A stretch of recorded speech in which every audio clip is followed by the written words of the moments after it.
Baiklah, Assalamualaikum warahmatullahi wabarakatuh. Perkenalkan, nama saya Agung Leksi Kurniawan dengan NPM 2235103373 dari kelas 5E. Baiklah, di sini saya akan menjelaskan atau mengerjakan tugas di pertemuan ke-6 tentang NLP, yaitu Natural Language Processing. Baiklah, masuk ke pembahasannya. Yang pertama ada pengertian NLP, kedua ada tugas-tugas NLP, ketiga ada processing text, ada keempat ada representasi teks, yang kelima adalah modeling. Lalu ada di pembahasan pertama ada pengertian NLP.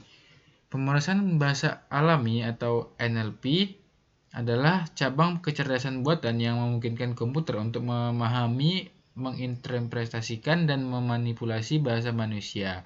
NLP menggabungkan linguistik, komputasional, dan pembelajaran mesin untuk memproses teks dan suara dengan teknik seperti tokenisasi dan analisis sintaksis.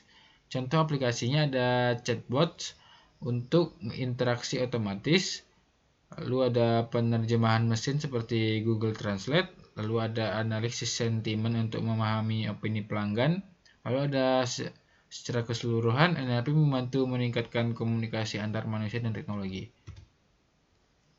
Lalu ada tugas-tugas NLP. Yang pertama ada tokenisasi.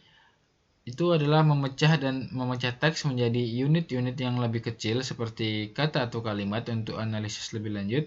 Kedua, penghapusan kata henti, yaitu menghilangkan kata-kata umum seperti dan atau adalah yang memberikan makna signifikan dalam analisis. Ketiga ada stemming dan lemmatization, yaitu dia mengubah kata ke bentuk dasarnya untuk mengurangi variasi kata yang sama, atau misalnya berlari menjadi lari. Keempat ada analisis sentimen, mengidentifikasi dan mengkategorikan emosi dalam teks seperti positif, negatif, dan netral. Yang kelima ada penerjemahan mesin, itu mengonversi teks dari satu bahasa ke bahasa lain secara otomatis. Lalu ada processing text. Yang pertama ada lower casing, yaitu lower casing adalah proses mengubah semua huruf dalam teks menjadi huruf kecil. Tujuannya untuk mengurangi variasi kata yang sama yang mungkin ditulis dengan huruf besar atau kecil, misalnya kucing dan kucing, yaitu K-nya besar, akan dianggap sama setelah proses ini. Kedua, memudahkan analisis dan percocokan kata sehingga meningkatkan konsistensi dalam pemrosesan teks. Lalu ada remove punctuation, yaitu menghapus tanda baca dari teks seperti titik, koma, tanda tanya, dan tanda seru. Tujuannya adalah untuk tanda baca seringkali tidak memberikan informasi penting dalam analisis teks. Menghapusnya membantu fokus pada kata-kata relevan. Lalu ada memudahkan proses tokenisasi dan analisis lebih lanjut, karena tanda baca dapat mengganggu pemisahan kata. Yang ketiga ada tokenization. Tokenisasi adalah proses memecah teks menjadi unit-unit yang lebih kecil yang disebut token. Token ini bisa berupa kata, frasa, atau kalimat. Tujuannya untuk memudahkan analisis teks dengan memecahkan menjadi bagian-bagian yang lebih mudah dikelola. Yang ketiga ada tokenisasi untuk memungkinkan pemrosesan lebih lanjut seperti penghitungan frekuensi kata, analisis sentimen, dan klasifikasi.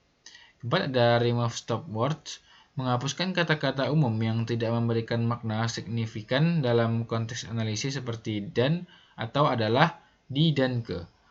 Tujuannya yang pertama mengurangi dimensi data dan fokus pada kata-kata yang lebih bermakna dalam analisis.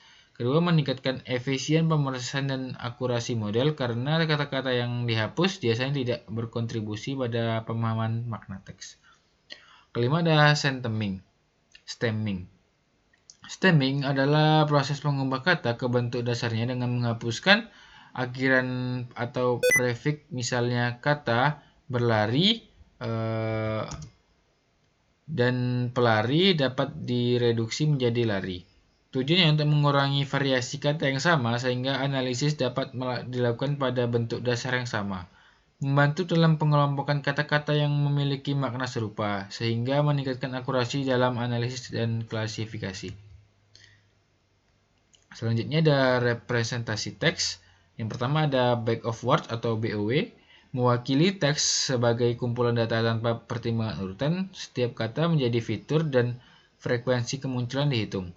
Kedua ada term frequency inverse document frequency atau TF-IDF, mengukur seberapa penting sebuah kata dalam dokumen relatif terhadap koleksi dokumen, menggabungkan frekuensi kata dengan seberapa jarang kata tersebut muncul di seluruh dokumen.